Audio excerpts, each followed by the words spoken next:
Now, the British pound has fallen to its lowest level ever against the US dollar. A warning from the IMF, central bank intervention, disorderly currency movements. The United Kingdom has announced an 80% hike in electricity and gas bills, worsening the current cost of living crisis. Inflation in the United Kingdom has surged to a new 40-year high and is now in double digit. Britain is now facing rising food prices, a worsening cost of living crisis and the prospect of a recession. Sabotage is thought to be behind 3 leaks in the Nord Stream natural gas pipelines connecting Russia to Europe. The UK now facing what looks increasingly like a financial crisis.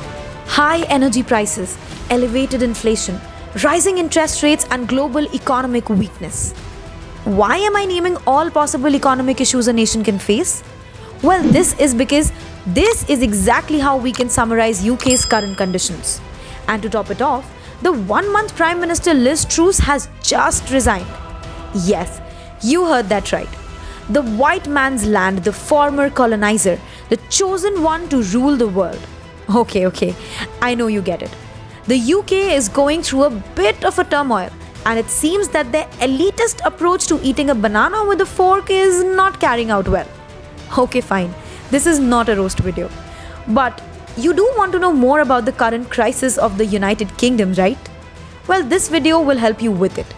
In this video, we will discuss the approaching downfall of the United Kingdom.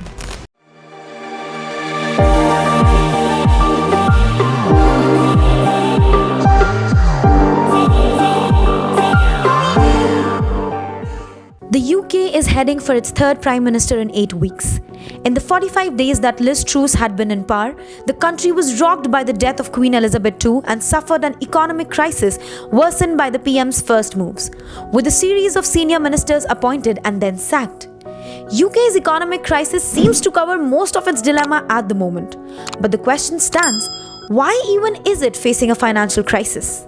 While investors were already worried about the huge cost of tax cut and energy subsidies promised by the new Prime Minister even before Finance Minister KwasiKwarteng announced more cuts to taxes. I have acted decisively today because my priority is ensuring our country's economic stability. Rather than heed Kwarteng's promises of stronger economic growth, investors took fright in the prospect of higher inflation caused by unfunded fiscal policies, which they saw as forcing the Bank of England to speed up its interest rate increases. The sterling's slide against the US dollar added to the inflation pressure in a country that relies on imports for its fuel, food and other products. Even more worryingly for the Bank of England, yields on government bonds leapt, especially on long-term debt, causing problems in Britain's pension industry. We're seeing a lot more people with the fuel crisis that have never had to worry about food before or worry about the gas or electricity. So we're seeing a lot of people coming for the first time now, ever. Next to blame, Truss's budget faults. After days of Truss insisting her budget was the right course, she made a U-turn on business taxes and Kwarteng flew back early from an International Monetary Fund meeting in Washington to find himself sacked on arrival. Truss called a press conference to explain her decisions and, well, she didn't. The televised appearance lasted barely 8 minutes and she took only 4 questions before abruptly departing. She essentially said, "I still agree with my policies, but I've sacked my finance minister because he announced them and the market didn't like them."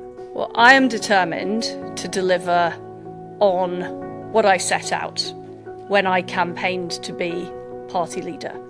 We need to have a high growth economy, but we have to recognise that we are facing very difficult issues as a country. Truss then appointed Jeremy Hunt as the new finance minister. Today, I have asked Jeremy Hunt to become the new Chancellor. He's one of the most experienced and widely respected government ministers and parliamentarians. He announced that almost every single aspect of Truss's financial program was to be ripped up, while she sat mutely in the parliament beside him, leading people to call him the de facto prime minister and say that she was in office but not in power. I fully support the vital independent roles both institutions play, which give markets, the public and the world confidence that our economic plans are credible and rightly hold us to account for delivering them. By now, a national newspaper was running a live YouTube video stream asking what would last longer, Truss as the PM or supermarket lettuce. Well, it seems the lettuce lasted longer with Rishi Sunak, the new Prime Minister of the country. But with what is already done by Johnson and Truss, subsequently the forecast has some not so impressive news. The UK economy is expected to be in recession until the middle of 2023. According to the new EY Item Club autumn forecast.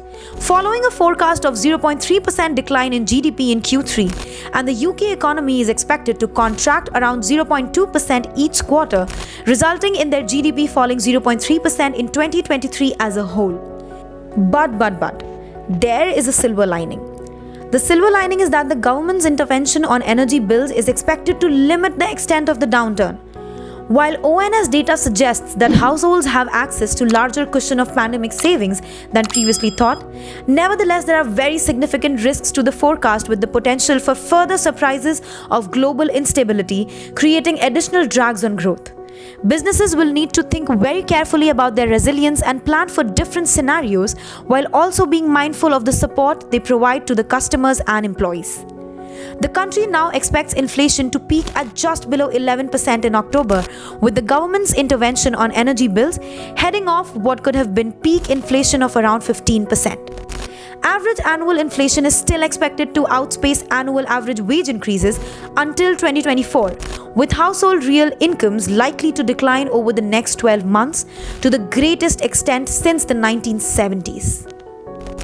Martin Beck, the chief economic advisor to the EY Item Club, says, while inflation is still high, forces are emerging which should bear down on the price rises, whether from the energy price cap, rapidly falling shipping costs and commodity prices, and weaker demands at home and abroad. Pushing in the other direction is the weaker pound, while the mini-budget's tax cuts are expected to nudge inflation higher in the medium term.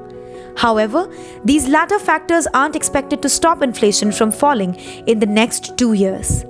And amidst all this, we have Rishi Sunak, who scripted history when he was appointed by King Charles III as Britain's first Indian origin Prime Minister after being elected unopposed as the new leader of the governing Conservative Party on Diwali. The youngest British Prime Minister in 210 years has a lot to carry on his shoulders, and the colonizers' land is expecting a lot from him. Let's see how well things go for the Great Britain, struggling to maintain its greatness. I've just been to Buckingham Palace and accepted His Majesty the King's invitation to form a government in his name. It is only right to explain why I'm standing here as your new Prime Minister. Right now, our country is facing a profound economic crisis. And by the time we wait for more updates to see what's up with UK, you can do a small task. You know the drill. Subscribe to our channel, comment your views, like our videos, and share them with fellow enthusiasts. And until we meet next, stay curious, stay awesome. Volt of Vokes signing off.